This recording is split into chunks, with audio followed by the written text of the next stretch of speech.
1990 में 71 सीटें जीती, 24% वोट, 103 पे जमानत जब्त।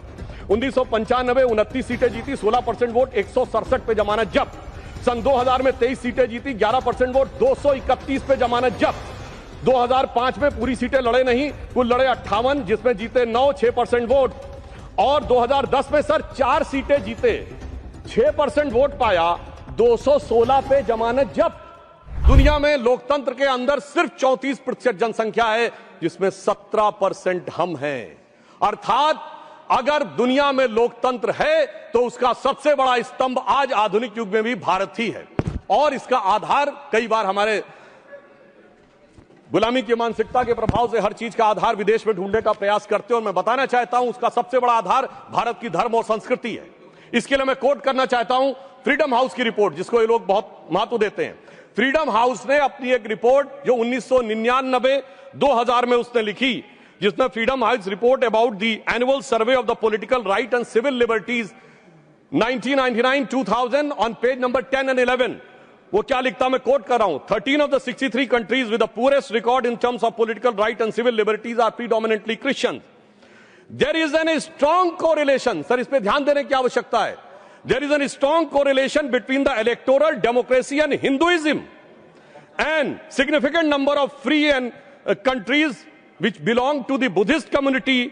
और आगे वो लिखता है sir, the Islamic world remains the most resistant to the spirit of democracy and civil rights. अर्थात आज भी दुनिया ये मानती है कि सबसे ज्यादा अगर है तो लोकतंत्र का आधार भारत में है, और इसके लिए कोई बाहर से विदेश से देखने की आवश्यकता नहीं है। बाबा साहब अंबेडकर को मैं कोट करना चाहता हूं।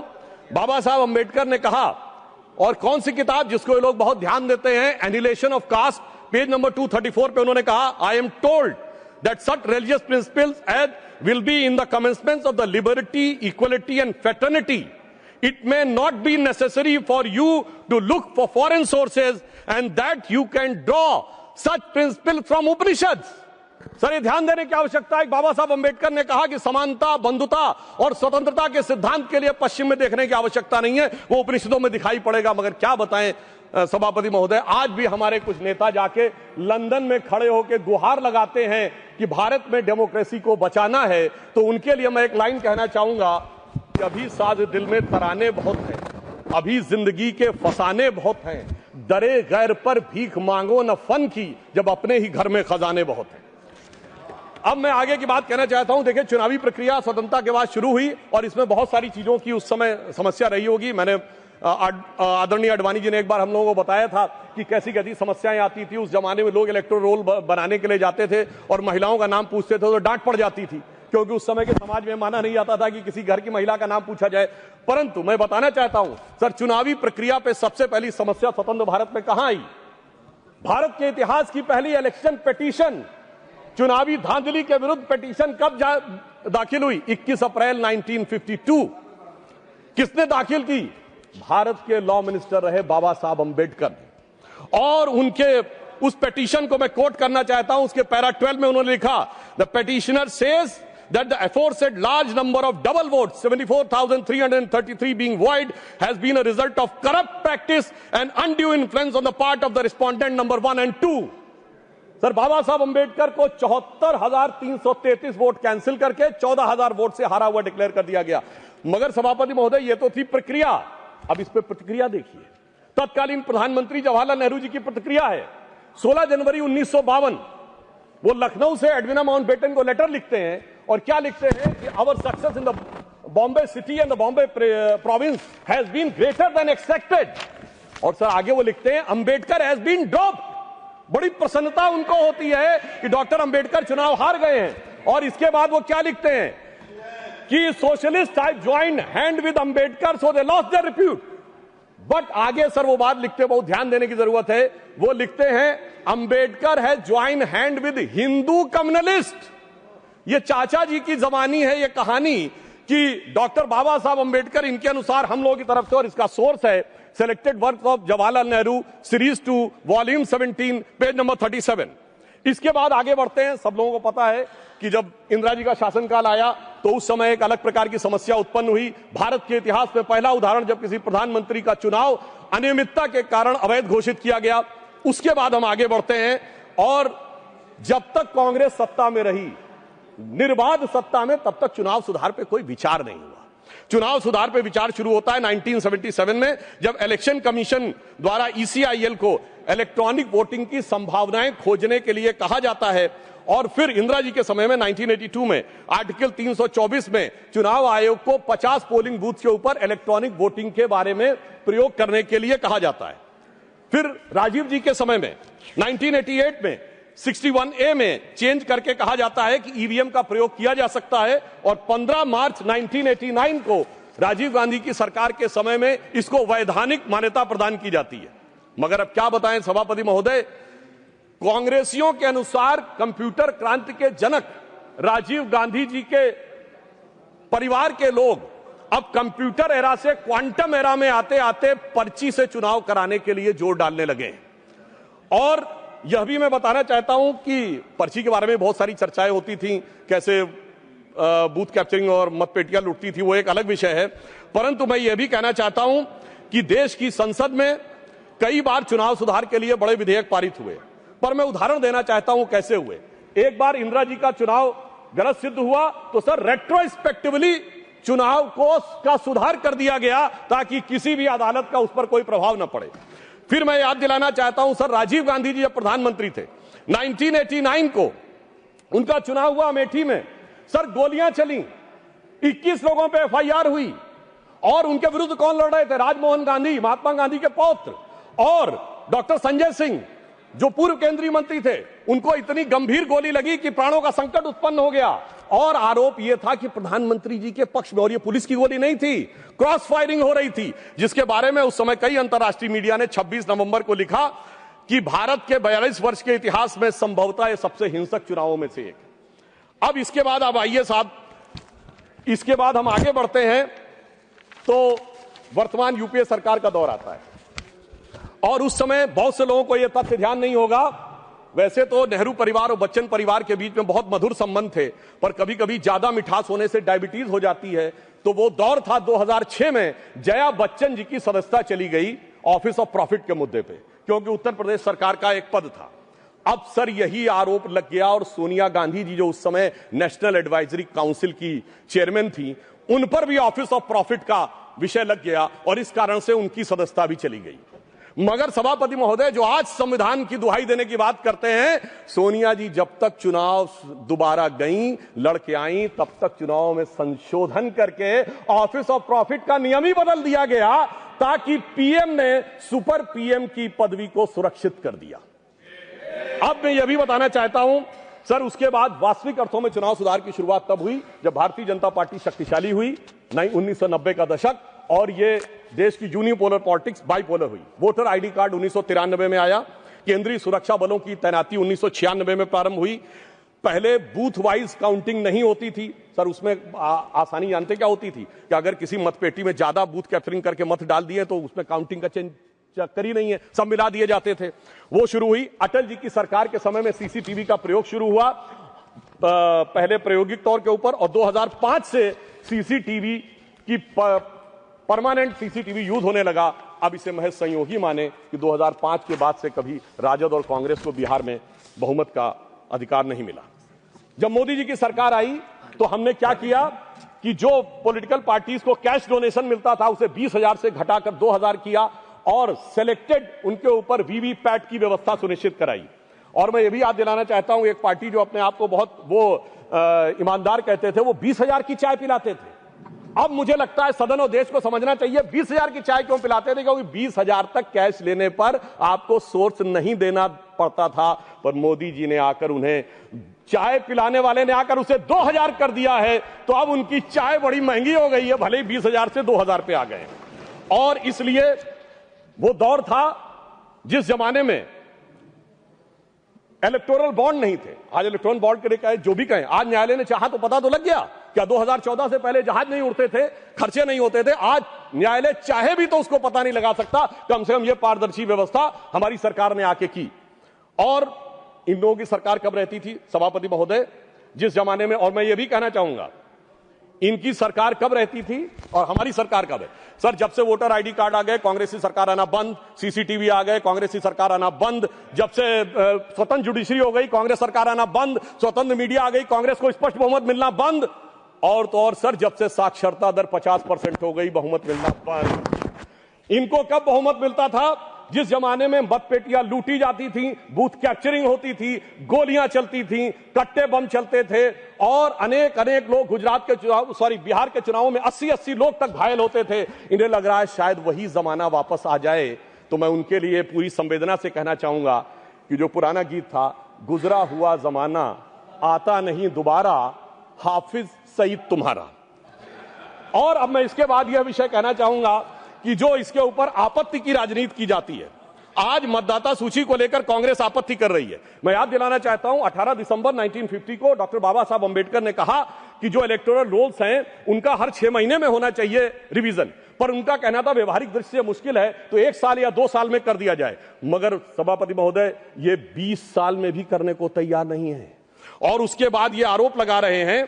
तो मैं इनसे पूछना चाहता हूं, अभी हमारे सम्मानित सदस्य कह रहे थे कि 45 दिन के बाद वो नहीं करते, उसका जवाब गृह मंत्री जी वहां पर दे चुके हैं। उन्होंने साफ साफ कहा 1991 में जो चेंजेस किए थे नरसिम्हा राव सरकार में, उसमें कोई भी एविडेंस, कोई भी पिटीशन 45 दिन तक ही हो सकती है। परंतु मैं पूछना चाहता हूं महोदय, बिहार के तो 45 दिन हुए, आज 45वां दिन है, क्यों नहीं अभी तक सीसीटीवी के लिए एप्लीकेशन दी है?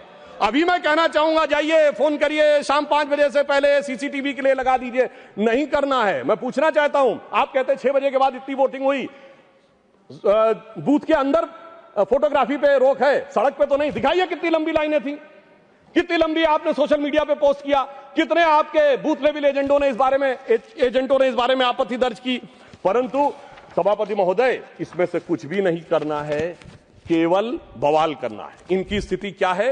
जैसे कोई बच्चा है, क्योंकि मैं टीचर रहा हूं तो मैं कहना चाहता हूं, कोई बच्चा है वो कहे मेरे नंबर कम आए, तो तरीका क्या है? स्क्रूटनी का फॉर्म भरो ना। स्क्रूटनी का फॉर्म थोड़ी भरूंगा, मैंने बयान दे दिया इतना काफी है, मगर एग्जामिनेशन कंडक्टिंग बॉडी मेरी दोबारा कॉपी जांच के दे दे। चलिए मैं दूसरा उदाहरण देता हूं। क्रिकेट का मैच हो रहा है और टीम को लगा कि बैट्समैन आउट था, अंपायर ने नॉट आउट दिया, तो क्या है? रिव्यू डिसीजन में जाओ ना। रिव्यू डिसीजन में नहीं जाऊंगा, मैंने प्रेस कॉन्फ्रेंस कर दिया, अब थर्ड अंपायर अपने आप डिसीजन दे दे। मुझे लगता है वो लोग क्यों नहीं जाना चाहते, उसमें और कोई कारण नहीं है। अभी तक लोकतंत्र को वो समझ नहीं पाए हैं कि एक चाय वाले ने आकर जो स्थान ग्रहण कर लिया है, तो जो साहिब आलम थे, जो फर्जंद अंजुमन थे, जो वली अहद सल्तनत थे, जो मानते थे राज करना उनका जन्मसिद्ध अधिकार है, वो इन चीजों के ऊपर अभी तक तय नहीं कर पाए। अब मैं दूसरी बात बताना चाहता हूं सर, बड़ी विचित्र बात है, एक बार कांग्रेस पार्टी के बड़े नेता विदेश जाते हैं, फिर आके एक सो कॉल्ड हाइड्रोजन बम फोड़ते हैं, फिर लौट के जाते हैं दूसरा बम फोड़ते हैं। पर मुझे आश्चर्य लगता है सर, कर्नाटक के मुद्दे पे प्रेस कॉन्फ्रेंस होती है और वो दिल्ली में होती है। कर्नाटक में आपकी सरकार है, न वहां का सीएम, न डिप्टी सीएम, न प्रदेश अध्यक्ष, और आपके तो राष्ट्रीय अध्यक्ष भी कर्नाटक से हैं। सभापति महोदय वो भी नहीं रहते हैं और कर्नाटक पे पीसी होती है और उन्होंने कहा हाइड्रोजन बम फोड़ेंगे। तो इस पे मुझे याद आता है, एक पाकिस्तान के मंत्री थे, शायद वो राशिद चौधरी उनका नाम था, जिन्होंने कहा था हमारे पास पाव पाव भर के एटम बम है। मगर मुझे लगता है जो कांग्रेस ने हाइड्रोजन बम छोड़ा वो शायद पाव भर का नहीं, छटाक भर का भी नहीं था। और वैसे मैं ये भी बता देना चाहता हूं, आप जब सरकार में थे तब भी बम नहीं छोड़ पाए थे। 1974 का परमाणु विस्फोट बम के लिए नहीं हुआ था, सरकार का ऑफिशियल बयान था कि ये केवल शांतिपूर्ण कार्यों के लिए हुआ है। ऑन द कॉन्ट्रेरी 11 और 13 मई 1998 को अटल जी की सरकार ने जब किया तो भारत ने कहा था we are the nuclear state. तो हाइड्रोजन बम सरकार में भी हम ही ने बनाया था और आप न विपक्ष में कर पा रहे हैं न सत्ता पक्ष में रह के कर पा रहे थे। अब मैं दूसरी बात कहना चाहता हूं, जो वोट चोरी की बात बहुत होती है, तो मैं याद दिलाना चाहता हूं बिहार का चुनाव संपन्न हुआ है। कोई कहे चोरी हो गई तो उसके पास कुछ होना चाहिए सामान जिसकी चोरी हो गई। तो मैं आंकड़ा रखना चाहता हूं सदन के सामने, विगत 35 सालों से किस ढंग से कांग्रेस का वोट घट रहा है। 1990 में 71 सीटें जीती, 24% वोट, 103 पे जमानत जब्त। 1995 29 सीटें जीती, 16% वोट, 167 पे जमानत जब्त। सन 2000 में 23 सीटें जीती, 11% वोट, 231 पे जमानत जब्त। 2005 में पूरी सीटें लड़े नहीं, कुल लड़े 58, जिसमें जीते 9, 6% वोट। और 2010 में सर 4 सीटें जीते, 6% वोट पाया, 216 पे जमानत जब्त। भाई साहब मैं पूछना चाहता हूं आपके पास था क्या जो चोरी हो गया? इसीलिए मुझे एक चीज याद आती है जो हमारे ग्रामीण क्षेत्रों में एक कहावत है कि जब वो चोरी की गुहार लगाते हैं तो फटक चंद गिरधारी, ना लुटिया ना थारी, और चौराहे पे चीख रहे हैं चोरी हो गई हमारी। अब मैं ये भी बताना चाहता हूं सर, एक बात और इससे अच्छी हो गई, जब इन्होंने मतदाता सूची पर आरोप लगाना शुरू किया है, इसका अर्थ ये हो गया सर ईवीएम के आरोप से विड्रॉ कर लिया है। क्योंकि ये तो कहते थे ईवीएम में गड़बड़ है, बटन दबाते हैं वोट भाजपा को पहुंच जाता है। यदि इनका आरोप सही माना जाए, मैं एक बात कह रहा हूं, यदि इनका आरोप सही माना जाए, अगर ईवीएम मैनेज थी तो किसी को वोटर रोल मैनेज करने की जरूरत क्या है? या तो वो सच था या ये सच है। हकीकत न वो सच था न ये सच है। इनके दिमागों में जैसे आज ईवीएम से पीछे हटे हैं, हकीकत में क्या है इनकी स्थिति सभापति महोदय ये है, ये कहावत होती है नाच न जाने आंगन टेढ़ा, मगर सर इन पे लागू नहीं होती है। ये कहते हैं आंगन ही नहीं टेढ़ा है, छत भी टेढ़ी है, दीवार भी टेढ़ी है, जमीन भी टेढ़ी है, छज्जा भी टेढ़ा है, खंभा भी टेढ़ा है, पर क्या करें, टेढ़ा है पर मेरा है। सभापति महोदय, वास्तविकता में इन्हें अपना दिमाग जो टेढ़ा हो गया है उसे सीधा करने की आवश्यकता है।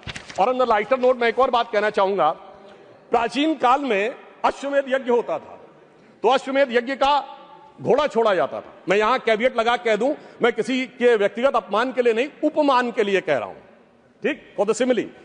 सर वो जब छोड़ा जाता था तो जहां जाता था वहां विजय का मार्ग प्रशस्त कर देता था, पर इनके पास एक ऐसा अश्वमेध यज्ञ का घोड़ा है जो जहां जाता है पराजय का मार्ग प्रशस्त कर देता है। और मैं यह भी कहना चाहता हूं, सिर्फ हमारे नहीं, भारतीय जनता पार्टी से नहीं, सर केरल में तो हम नहीं है, सत्ता में कभी नहीं आए। केरल में एक बार लेफ्ट फ्रंट आता था, एक बार यूडीएफ आता था, पर जब से ये वहां पहुंचे हैं ऐसा यज्ञ किया है कि इस बार एलडीएफ दोबारा आ गया। मैं पूछना चाहता हूं केरल में वोट चोरी किसने कर ली मेरे भाई बताओ? क्योंकि कारण क्या है कि जो इन बात को समझने के लिए तैयार नहीं रहते हैं, उसका एक कारण। दूसरा ये कहते हैं परसेंटेज ऑफ वोट हमारा बड़ा, देखिए नजदीक था फिर भी सीटें क्यों कम हो गई, उसका कारण है इनको वोट का वितरण देखना चाहिए। मैं उदाहरण देना चाहता हूं, हरियाणा में सबसे बड़ी जीत किस कॉन्स्टिट्यूएंसी में हुई? हुड्डा साहब नहीं जीते, फिरोजपुर जिरका में मम्मन खान 98,000 से जीते। झारखंड में सबसे बड़ी जीत कहां पे हुई? वहां पे पाकुड़ क्षेत्र में निशात आलम 86,000 से जीते। दिल्ली में आम आदमी पार्टी के मटिया महल में 42,700 से जीते आले मोहम्मद इकबाल। और लोकसभा चुनाव में सबसे बड़ी जीत असम की धुबरी सीट पर कांग्रेस के रकीबुल हसन 10,25,000 से जीते। तो मैं इनसे कहना चाहता हूं आपका वोट का वितरण समान नहीं है, कहीं कहीं ज्यादा गहरा है।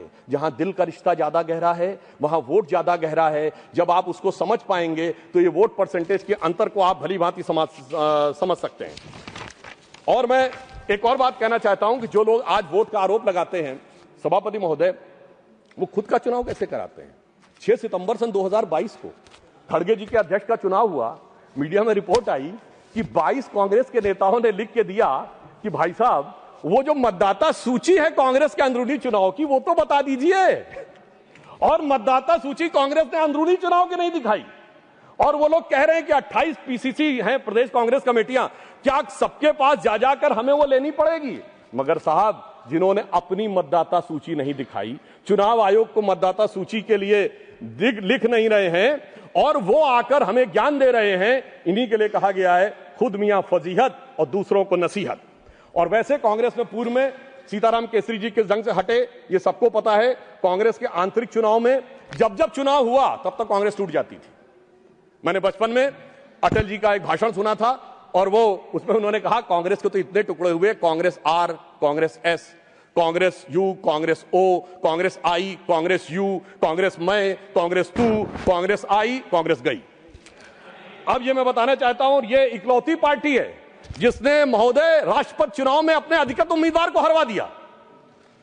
देखिए चुनाव और संविधान के प्रति कितनी इनके अंदर, अच्छा और उस विषय का उल्लेख दूसरे सदन में कर चुके हैं गृह मंत्री जी कि 1946 में किस ढंग से नेहरू जी चुनाव जीते। मगर महत्वपूर्ण बात यह है, यह विश्व का इकलौता चुनाव होगा जो 26 अप्रैल 1946 को कैबिनेट मिशन प्लान के तहत हुआ था, जिसमें नेहरू जी 0 वोट पाकर बन गए। 1 वोट पट्टाभी रमैया को, 1 वोट कृपलानी जी को और सारे वोट सरदार पटेल को, 0 वोट नेहरू जी को। और सोर्सेस की बात करेंगे, मौलाना आजाद की किताब इंडिया विंस फ्रीडम और कृपलानी जी की किताब माई डेज विद गांधी और India from Curzon to Nehru and thereafter Durgadas की किताब, उसमें जाके एक एक चीज का वर्णन पढ़ लें। मगर महत्वपूर्ण बात क्या है, महोदय, महात्मा गांधी चाहते थे कि नेहरू आए, मगर फिर भी प्रदेश कमेटियों ने नहीं भेजा। आज मैं कहना चाहता हूं, सोनिया गांधी जी ने चाहा तो कम से कम प्रदेश कमेटियों ने खड़गे जी का नाम तो भेज दिया। मतलब आज सोनिया गांधी जी उस समय की महात्मा गांधी ज्यादा ताकतवर दिख रही हैं और खड़गे जी नेहरू जी से ज्यादा ताकतवर दिख रहे हैं।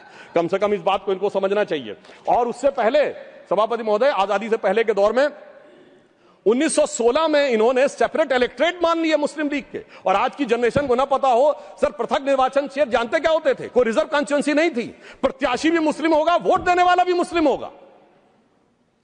और उन कॉन्स्टिट्यूंसीज का नाम था मोहम्मडन कॉन्स्टिट्यूंसीज, और बाकी का जनरल नहीं, नॉन मोहम्मडन कॉन्स्टिट्यूंसी, जैसे देश मोहम्मडन का ही हो। इसलिए महोदय तब ये इन्होंने पृथक निर्वाचन क्षेत्र बनाए थे। अब ऐसा लग रहा है कि घुसपैठियों के लिए पृथक निर्वाचन क्षेत्र बनाने का प्रयास कर रहे हैं। अब जो एसआईआर के ऊपर इनको आपत्ति है, तो मैं सिर्फ एक फैक्ट रखना चाहता हूं। बिहार में सीमांचल से जुड़े तमाम जिलों के अंदर कुल आबादी से 125% आधार कार्ड है। उसके बाद इनको नहीं लगता कि उसकी जांच होनी चाहिए। यदि 5 महीने के अंदर 5-5 लाख लोग रेजिडेंसी के लिए अप्लाई कर रहे हैं और ज्यादातर के आधार कार्ड बंगाल के सीमावर्ती जिलों से बने हुए हैं, इन्हें नहीं लगता कि उसके ऊपर होना चाहिए। मैं याद दिलाना चाहता हूं, अगस्त 2005 में ममता बनर्जी जी, हाँ जी बिल्कुल, बिल्कुल साहब, ये सबको पता है, बिल्कुल ये रिकॉर्ड है, आप सुनिए, और ऑथेंटिक बोल रहा हूं सभापति महोदय।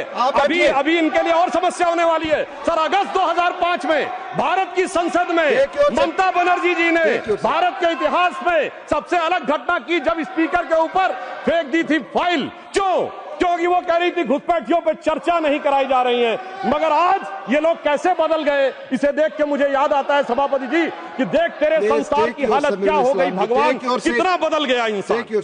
अब मैं ये भी कहना चाहता हूं, मुझे ये समझ में नहीं आता है सभापति महोदय कि ये लोग गैर कानूनी चीजों के साथ क्यों खड़े होते हैं। जब एसआईआर आएगा ये कहेंगे वोटर आईडी नहीं दिखाएंगे। रिकॉर्ड पे जा रही है, प्लीज टेक योर सीट। अब सुनिए सर, जब सीए आएगा ये कहेंगे कागज नहीं दिखाएंगे। जब वक्फ बोर्ड आएगा तो ये कहेंगे कि साहब हम जमीन के कागज नहीं दिखाएंगे। मुझे समझ में नहीं आता है कि गैर कानूनी कामों वालों के साथ ये हमेशा खड़े हुए क्यों दिखाई पड़ते हैं।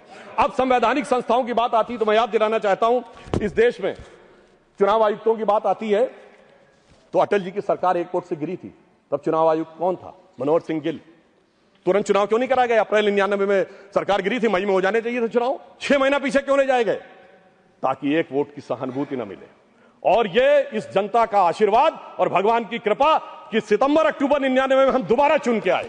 और पर्दाफाश हुआ जब वही चुनाव आयुक्त, देश के इतिहास के इकलौते चुनाव आयुक्त, जो जाकर दूसरी सरकार में मंत्री बन गए, और वो लोग आकर आज हमें कहने का प्रयास करते हैं कि मंत्री बने। संवैधानिक संस्थाओं की अगर दूसरी बात करें, सुधांशु जी, माननीय चेयरमैन ने कहा है किसी चुनाव आयुक्त पर कोई टिप्पणी न करें। ठीक, अगर ये आपको लगे तो मैं सिर्फ ये कह देना चाहता हूं, इसको विड्रॉ कर लीजिएगा। दूसरी बात महोदय, मगर इस देश में संवैधानिक संस्थाओं के साथ क्या हुआ मैं बताना चाहता हूं। सर्वोच्च न्यायालय में एक न्यायाधीश ऐसे भी बने जो पहले कांग्रेस के नेता रहे, चुनाव के प्रत्याशी रहे, और उसके बाद सर्वोच्च न्यायालय के न्यायाधीश बन गए, जस्टिस बेहरुल इस्लाम।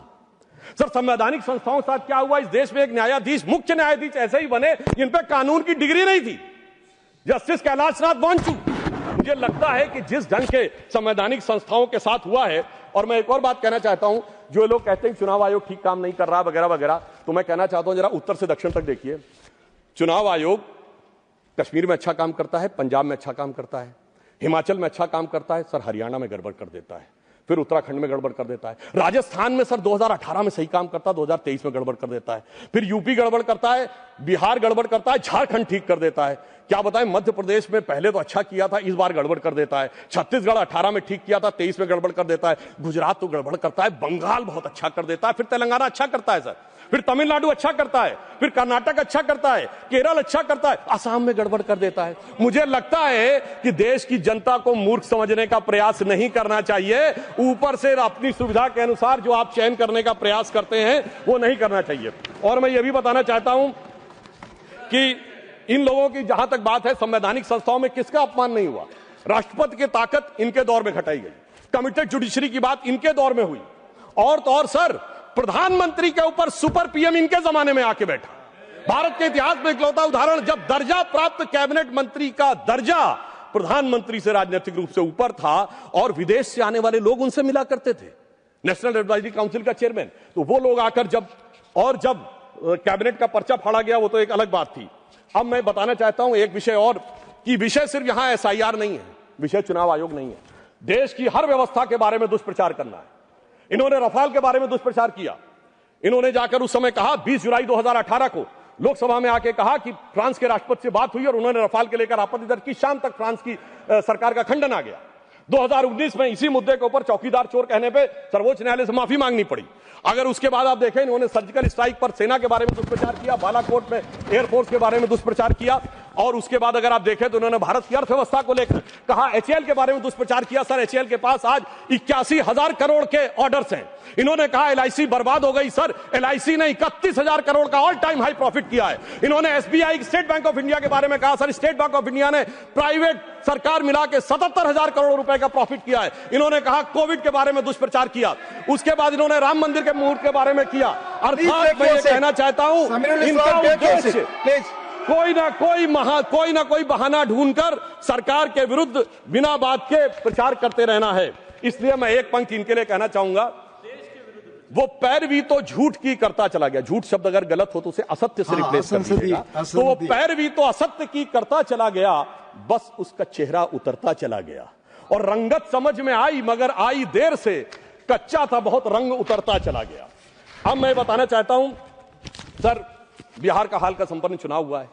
ये लोग वो हैं जो राजनीति का शॉर्टकट करते हैं।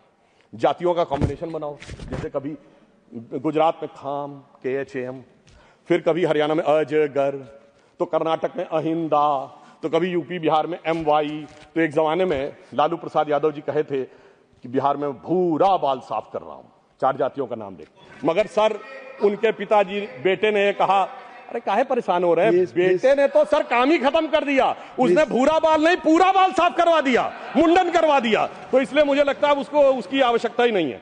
और मैं अंत में सभापति महोदय कुछ सुझाव भी देना चाहता हूं।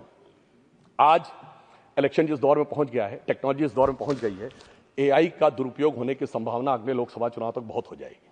मुझे लगता है इस बारे में सरकार निश्चित रूप से कोई ना कोई कदम उठाएगी, और जो लोग पब्लिक प्लेटफॉर्म्स पे हैं उनको अपने AI सिग्नेचर्स यानी AI प्रिंट्स के बारे में ऑथेंटिक रूप से स्टैब्लिश करने के बारे में विचार करना चाहिए, क्योंकि अन्यथा ये आने वाले समय में वॉइस रिकॉग्निशन और अन्य चीजों में प्रॉब्लम हो सकती है। दूसरा, मेरा मानना है कि जो सर्टिफाइड, जो मान्यता प्राप्त राजनीतिक दलों के प्रत्याशी नहीं हैं, उनके नामांकन के लिए जो संख्या निर्धारित है उससे कुछ बढ़ाना चाहिए प्रस्तावकों की, ताकि गंभीर लोग आ सकें।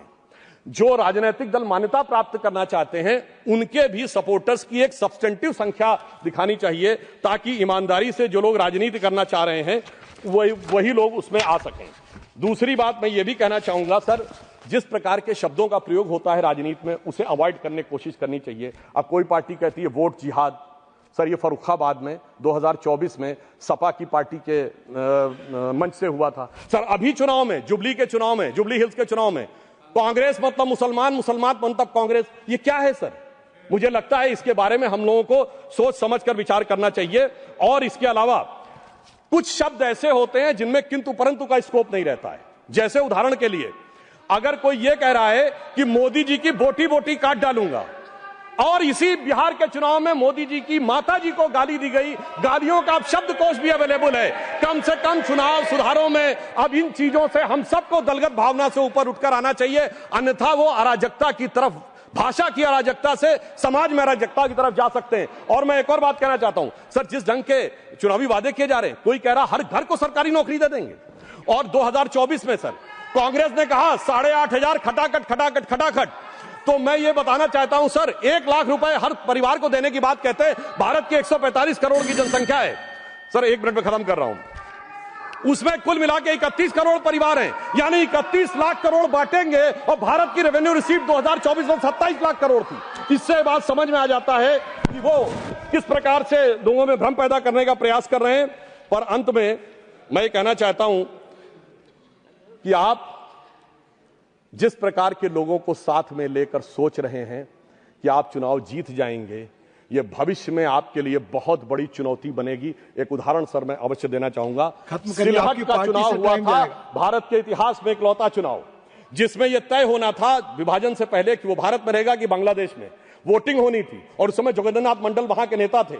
और उनकी जाति के लोग वहां अधिक थे। उन्होंने मुस्लिम लीग से समझौता कर लिया, वहां चले गए, और उसके बाद कोई जाके अक्टूबर 1950 में उनका वो पढ़ ले तो साफ समझ में आ जाता है कि जो कट्टरपंथी राजनीति के साथ रहकर बढ़ने का प्रयास करते हैं उनके साथ क्या होता है। और अंत में सभापति महोदय, मैं सिर्फ ये कहना चाहूंगा कि आप सब लोग इस विषय पे साथ आइए, वर्तमान के चक्कर में भविष्य को मत बिगाड़िए। अटल जी की कविता थी, भरी दोपहरी में अंधियारा, सूरज परछाई से हारा, वर्तमान के मोह पाश में आने वाला कल न भुलाएं, आओ मिलकर दिया जलाएं। और अंत में मैं एक और बात सर कहना चाहता हूं, एक पंक्ति। Thank you. ये देश बदल रहा है। स्वामी विवेकानंद ने कहा था कि उनके शरीर छोड़ने के 1 शताब्दी बाद ये देश उभरेगा। श्री अरविंदो ने कहा था कि 175 वर्ष का यह संक्रमण काल है जो रामकृष्ण परमहंस के जन्म से प्रारंभ हुआ 1836 से 175 जोड़िए 2011, 2012 में भारत अब नया स्वरूप ले रहा है। तो मैं ये कहते हुए अपनी विषय को समाप्त करता हूं सर कि जेन जी के युवाओं जागो, पुनः नया युग आया है, भारत मां की शक्ति जगी है, धर्म ध्वजा लहराया है, और भारत मां अंगड़ाई लेती, सुप्त चेतना जाग रही, ऋषि मुनियों की देवधरा फिर अपना रूप निहार रही। धन्यवाद। सुश्री दोला सेन, सुश्री दोला सेन, क्या दोला जी 1 मिनट, क्या राजीव जी क्या जी की स्पीच में एक थोड़ा सा स्पष्टीकरण आपके माध्यम से मैं चाहता हूं। उन्होंने कहा कि जो 74 का परमाणु विस्फोट, हालांकि चर्चा चुनाव पक्ष में थी, लेकिन उन्होंने फिर भी कहा कि 74 का परमाणु विस्फोट कहा गया था कि शांतिपूर्व से किया गया प्रयासों के लिए। धन्यवाद। क्या जो नहीं जो अटल जी के जब 98 में हुआ था वो क्या कहते, उसमें क्या नहीं कहा गया? धन्यवाद। किया गया। और दूसरी चीज ये क्या हाइड्रोजन बम है हमारे पास? आप